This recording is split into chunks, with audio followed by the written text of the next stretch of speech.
This is the season that Dan and I have been anticipating from the very beginning. We're still casting more than we're killing.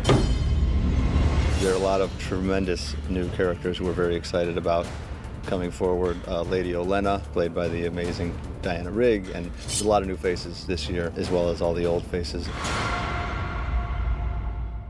It is my honor to present my grandmother, the Lady Olenna of House Tyrell.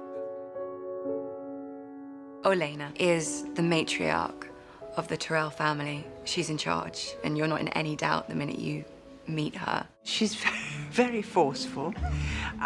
She doesn't mince her words. She's witty, which always is fun to play. I don't care what people believe, and neither do you. As an authority on myself, I must disagree. It sort of goes without saying that the men aren't worth as much. I haven't got half the brain cells in the Tyrell family that the women do. Loris is young and very good at knocking men off horses with a stick. That does not make him wise. She doesn't think too highly of them, men in general, in fact. She thinks the world would be better if it were run by women. I think the audience will see her as a kind of female equivalent to Tywin Lannister. She is the driving force of the whole family. It's going to be very interesting seeing what her presence in King's Landing brings to the whole dynamic of Game of Thrones. Do you have a name? This one's name is Missandei, Your Grace. She's Krasnis, the slave master for the Unsullied's right-hand girl. Master Krasnis says you cannot afford this. She's incredibly intelligent and can speak every language under the sun. And Dany sees how useful she'll be, but also sees, I think, a lot of herself in her and can kind of see that it's a young girl who's capable of much more than the position she's in. Missandei's very clever. She's very intelligent and she's a good girl. She's a kind, gentle one. Valar Morghulis. All men must die.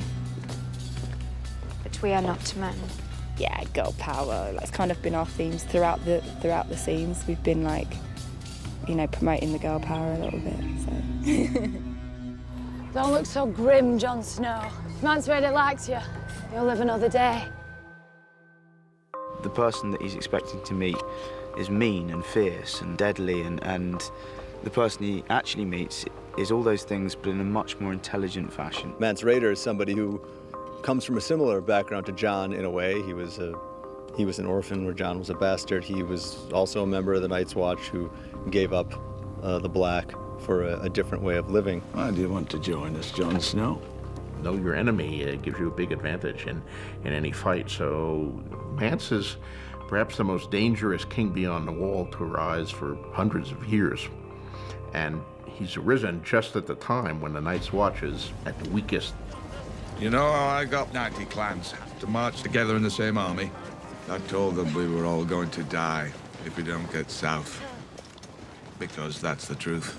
Mance, who was one of the Night's Watchmen, has now gone over the wall, and he's gone to the side of the Wildlings, which are kind of like a scattered tribe of people, and he's trying to unite them all because he knows that there's a bigger enemy. This chicken eater you thought was king is Tormund Giantsbane. Tormund is a larger-than-life figure. He's one of the leaders of the Free Folk. He was one of the people that Mance had to subdue because he was not a man who listened to anybody. And Mance managed to win his allegiance, and Tormund has been one of his most loyal lieutenants, so to speak, ever since. The funny thing is that Jon Snow thinks that I'm Mance Rayder. I'm mocking Mance Rayder because I look more kingly than him. But Tormund finds a great liking in Jon Snow, becomes fond of him. That's how Tormund is, He goes for the gut feeling. I like it more, but if you lie to me, I'll pull your guts out through your throat. They quite like each other. They respect each other. He likes people not being scared of him. He's no crow. Just because you want him inside you, don't make him one of us. Orell, he doesn't believe Jon at all, and he's making life pretty uneasy on him. We are the bad cop and the good cop. Of anyone that Jon's met through this series, the person he wants to put a sword through most is Orell. What's wrong with him? He's a warg, He is a wildling walk, which means he can put his consciousness into the consciousness of an animal. The animal that I can do that with is an eagle. And so I can then go on reconnaissance flights and then report back. Not another step, boy. I'm unarmed. My sister carries the weapons. Jojen comes to kind of help explain what's happening to Bran. You can get inside his head. Only when I'm asleep. Well, that's how it begins until you learn to control it. He's starting to try and control his dream, but that's what he needs Jojen for, to teach him. He gets called a little grandfather because even though he's kind of young and kind of slender, he seems very kind of wise and old. Isn't he ashamed, your brother, needing you to protect him? Some people will always need help. That doesn't mean they're not worth helping. Osha, I think her relationship with the Reeds and particularly Mira is quite prickly at first. They're from very different kind of worlds. They're very suspicious of each other. It's funny because they're very similar in a lot of ways. For instance, Osha and Mira are both looking after these, young boys with the sight, and they're both kind of very protective of them. Robb tells Catelyn they will be travelling to Riverrun, which is their family seat. Once they're there, she reacquaints herself with her uncle Blackfish and her brother Edmure. People had been calling me Blackfish for so long, they don't remember my real name. I'm called Blackfish, and I'm covered with scales. I would describe the Blackfish, first of all, as being a hugely experienced warrior. I think he's fought in every possible situation. He's hugely respected by other men and other warriors. But he's also a man committed to his responsibilities within family. Don't call him nephew.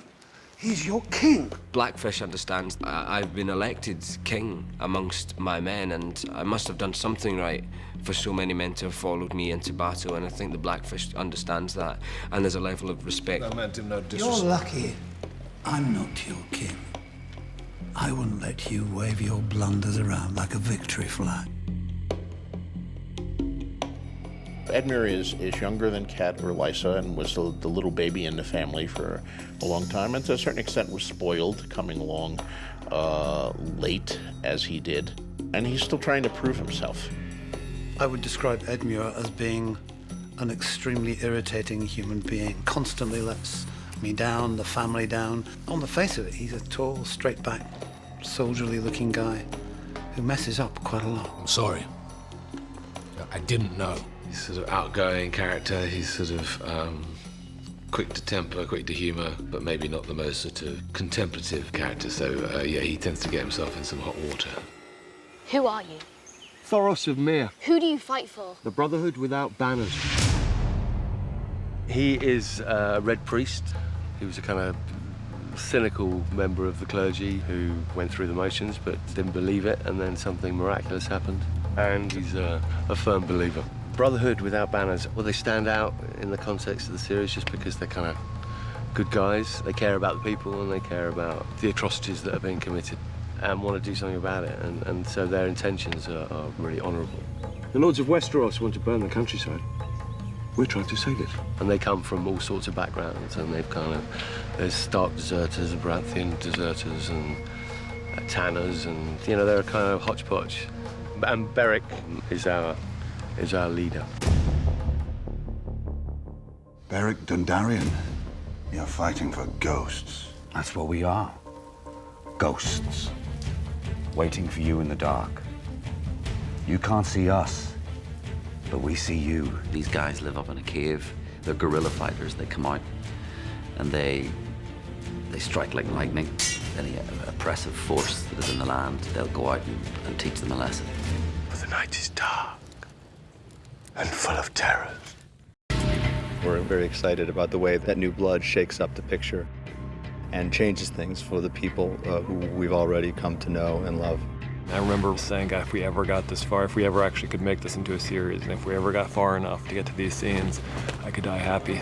And here we are, we finally made it.